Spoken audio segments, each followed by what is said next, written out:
पुणे येथील विठ्ठल भक्त प्रकाश कोरडे यांनी खरं तर आज मोठी सेवा दिलेली आहे। आज विठ्ठल रुक्मिणी मातेचा विवाह सोहळा संपन्न झाला आणि या विवाह सोहळ्यात जेवढे काही वराडी मंडळ त्यांना जेवण देण्याचं पंचपक्वान्नाचं नियोजन त्यांनी केलेलं आहे। काय सांगताल माऊली, आज कशा पद्धतीचं जेवण आहे? हे लग्न पांडुरंगाचं लग्न करता ते अन्नभोजन केलेलं आहे आणि घरच्या संमतीने सगळ्यांनी हे केलेले आणि ताईंचा मोठा वाटा आहे।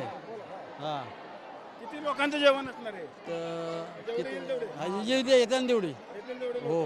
काय जेवणाचा मेनू काय असणार आहे? 55 आहे काय पंचपक्वान, काय आयटम काय काय? गुलाबजाम, जिलेबी, अजून लाडू,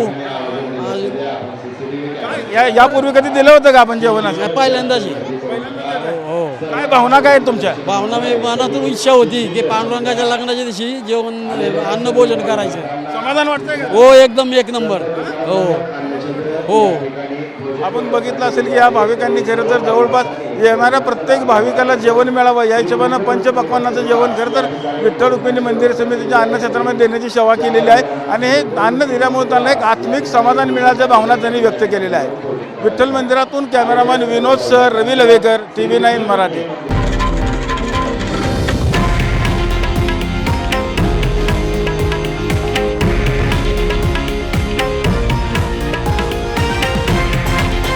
हे आहे देशातील नंबर 1 न्यूज नेटवर्क आणि आपण पाहत आहात TV9 मराठी, एकमेव।